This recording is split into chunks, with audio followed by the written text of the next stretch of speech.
dancer series. And this topic is survival techniques for the follower. Argen and Tina here with the Game of Argentine Tango. So we are at the milonga. You are dancing with leaders perhaps that you have never danced before. And we are working on, once you have accepted their cabeceo, and we find ourselves on the dance floor for a tanda of 3 to 4 songs. And it's not going quite as well as you would like it to, but you're there. And we want to make the best of it. And we still want to make a successful tanda. We still want to try to have an enjoyable time with our partner. So we're going to talk about some survival techniques for how to get through that tanda and make the best out of it. First and foremost, let us just say that we need to bring our 50% to the table. Our solo work allows us to arrive on our own axis. It allows us to practice grounding and energy coming from our own body and our own movements. And if you're curious about how to learn more about that, we have an entire episode, episode 1, on how to become an empowered follower.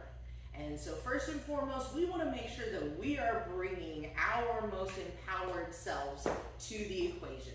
Okay, so do your solo work.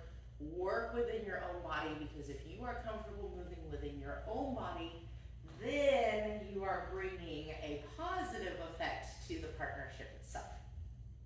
Now that we have stated that, and you're going to go and practice on your solo work, let's talk about what happens if our partner takes us through their own movement off of our axis.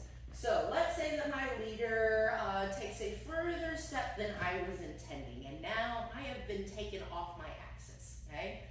A couple of things that we can do to, in that moment, help adjust to make things more stable. First thing and foremost, use the entire frame and your entire body to connect with that partner and ground down. Settle into the joints, make sure that they are nice and soft, but this immediate kind of tension between the frame allows your partner first and foremost to know, whoa, I'm not quite ready to move on to what you had planned next. So give them that signal, I'm a little bit off balance here, I'm not ready. That allows them hopefully to pause for a moment and adjust his intention as needed. Second thing that we can do is we can actually see how my hips are facing the original way I was starting. If you just do a little micro pivot to readjust those hips towards your partner, now you have a better sense of being able to be stable and you're not working off of a sideways angle. This sideways angle is where we're easily taken off of our own axis. But if we can readjust and no longer make that a sideways angle, now it's a straight ahead. Now I can make adjustments to help me stay over my foot. Next thing that we can do is we can also feel free to land a little kickstand. Then come out of it and we can readjust as needed. Right. So she's maintaining the same foot that I expected her to be on, and yet she's protecting herself so that we can then move from there. Yes. So most of my weight is still on that original foot, but this little kickstand I can set down anywhere that I need to for just a moment to right myself. I'm still giving that same immediate connection and grounding to my partner to let Argen know, whoa, give me a second. Okay, now I'm ready to go. The other thing that we can do is we just take the step onto our hand side. I can just quickly do a little chasse there, arrive back in front of my partner. I'm still on the original foot that I was led, so we're not changing the system at all. I still get to be set up for whatever my partner had planned next. And maybe the partner doesn't even notice it, or they do, and they think, oh, what a musical partner. Yes, especially if you can do that little chasse in rhythm with the music, double bonus if we are able to do that. So you have a couple of options if we are taken past our axis once we have arrived on the step. Now let's look at an issue that can kind of spoil a tanda. That's if we have an uncomfortable embrace. What are the kinds of things that can happen? So followers, we've all had that leader that brought you in a whole lot closer than you were wanting, right? How do we handle this, Argen? So I can actually take what I need. I can ask for what I need. Hopefully I can do it non-verbally, with just squirming to get where we can still be in close embrace, but I've freed up this arm that's not crushing me into my partner and inhibiting my movements. And we really need to do this. This is not just because we feel uncomfortable, but we cannot dance over our own axis if we are constantly being crushed into the embrace and off of the axis. Really hard. Right, so this is not just I need to claim my own space. This is also you need to claim your own ability to be able to dance over your own feet and your own axis. Now, there's a style that a lot of milongueros like to use where they really crank the elbow, the wrist to try to get control over their partner. I don't like that. It's terrible. It's a terrible feeling. It feels very domineering and painful. Now, we like the idea of clasping our own hands, and this is the way that the embrace is. Now, again, so let's say we have this guy. Again, I can squirm to show that I'm uncomfortable. And if I have a partner that takes the hint, hopefully they will, because they're there to try to have a nice dance with the partner. That's the assumption. If they don't respond to these physical cues, these nonverbal cues, I can say, my wrist, please. Something simple, just a few little words to make it clear. Remember, followers, you never have to just put up with something for an entire tanda. There are ways of, like Argen said, owning your own space, asking for what you need. Do not be afraid to do it. And if that person doesn't respect what it is that you're doing, there's always the final thing that we can say, thank you. Thank you. And then depart. If you are unfamiliar with milonga protocol and etiquette, if someone thanks you in the middle of a tanda, that's a very clear statement that they do not wish to continue that tanda with you. Keeping in mind that, we do have niceties and things like that, but if it's a clear thank you, that's all that's necessary. No need. It's a full sentence.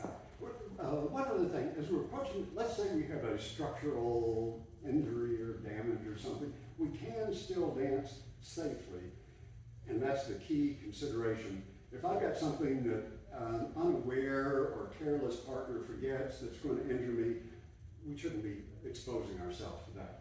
But it is okay to say, I've got this thing here, so if let's avoid the whatever might be uncomfortable.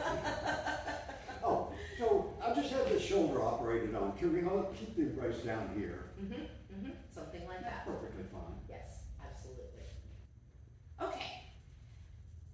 Let's talk about if you are unsure about what the leader is trying to lead. Okay? Perfect. Right? But sometimes your leaders can be a little bit more subtle than you are used to getting. Sometimes they can be way over the top. Sometimes they decide last minute. Lots of things can go down that would either make him or I unsure about what it is. But let's say Argen is very sure about what he is trying to lead. He's going to lead me through something. Right. So, in that moment, I assumed it was a forward baleo, but all he was wanting was a pivot to move on. Okay, so let's say that moment happens, and let's say it keeps happening throughout your dance. Clearly, there is a continued miscommunication. So, if you are very unclear and the leader is trying to lead something several times in a row because it hasn't gone the way they expected to, first and foremost, if you recognize that you didn't interpret that lead as well as you could have, don't say sorry. I know it sounds counterintuitive, and that is our instinct, but all it does is call attention to the fact that you're not getting it.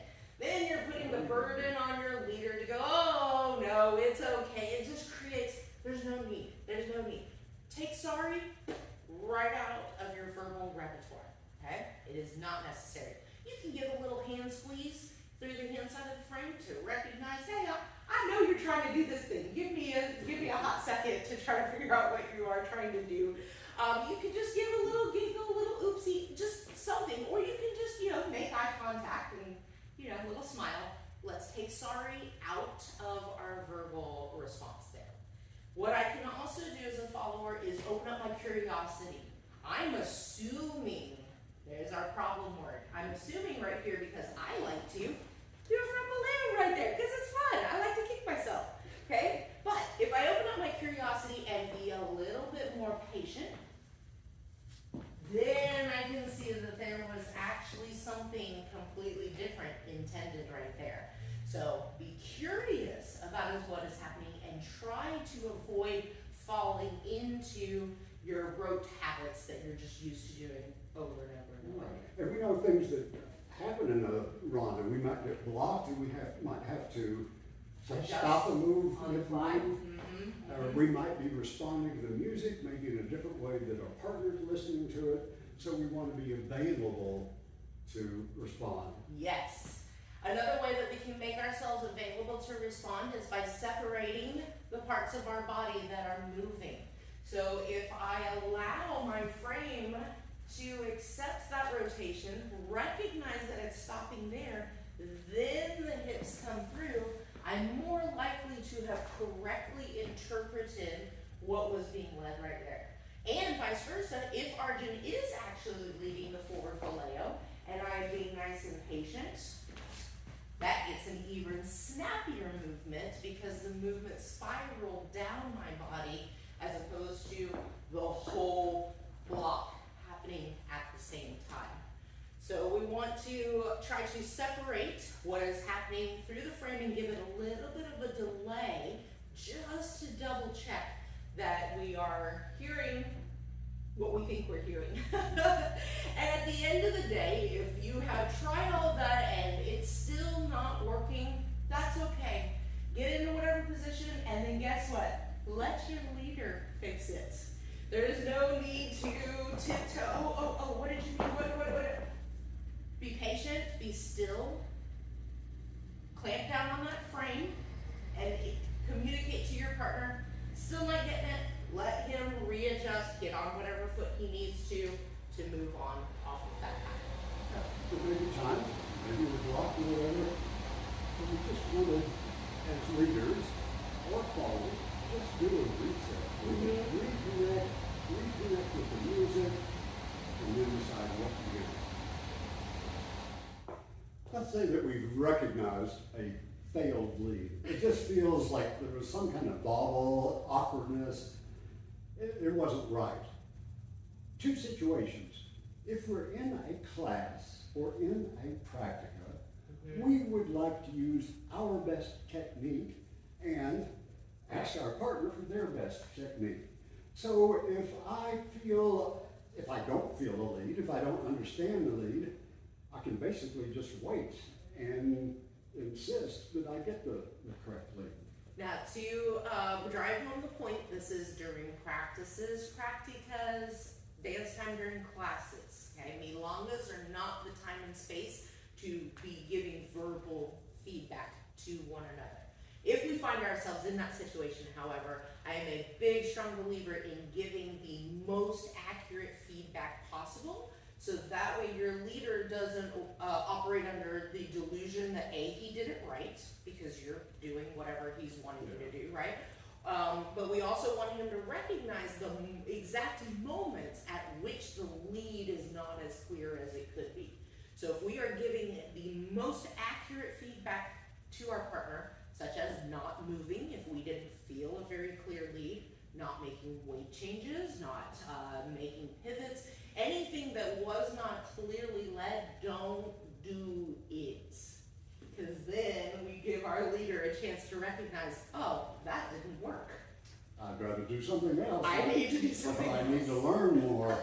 Exactly. Practice more. Exactly. Now, when we're at the milonga, we want to make our partner right. we want to have fun with each other, we want to enjoy what we're doing, and mistakes, bobbles may happen. People might bump into us, who knows, it doesn't really matter. What does matter is that we try to work with each other, and if I can fix something for my partner, I will do it.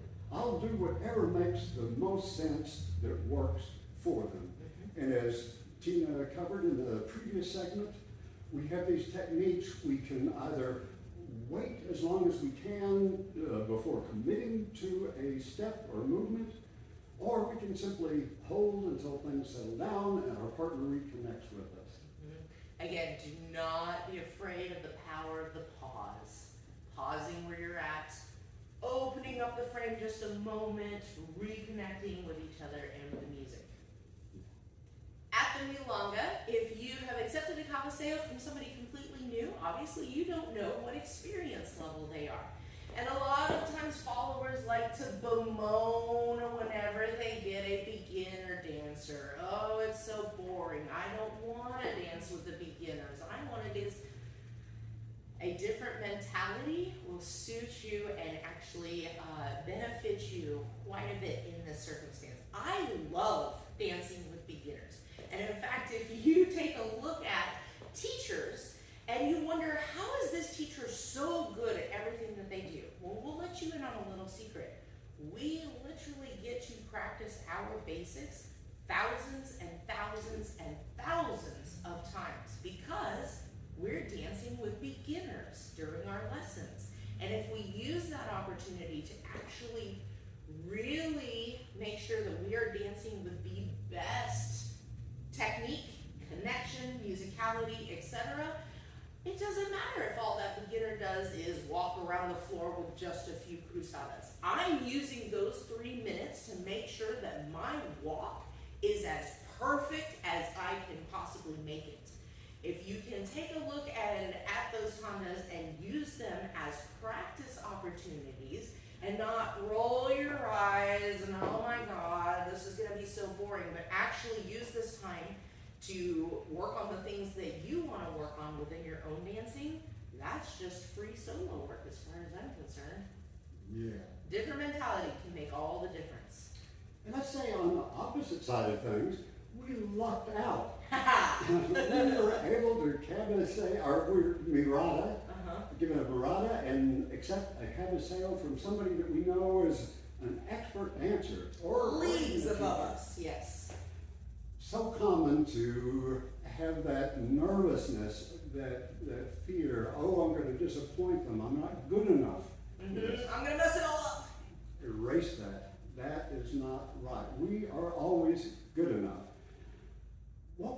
So long as we are fully occupying ourselves, we're sending those worries out of the room, fully occupying ourselves, feeling our body, feeling our partner, and concentrating on simply being using the same idea, using our best technique. We don't need to have fancy adornos and all these things that an expert right. partner might expect. No, they are looking, especially experts, they're just looking for a nice experience with a nice person. A nice connection through the frame, a nice connection to the music, and then let that monkey mind go. Focus on embodying your whole body and what is it that we are experiencing together. Right, we're listening to our partner, we're listening to the music. So we hope that these survival techniques will help you headed out to the next milonga, and we look forward to seeing you for episode 4, where we are going to be giving some survival techniques for our leaders. We look forward to seeing you then. Abrazo!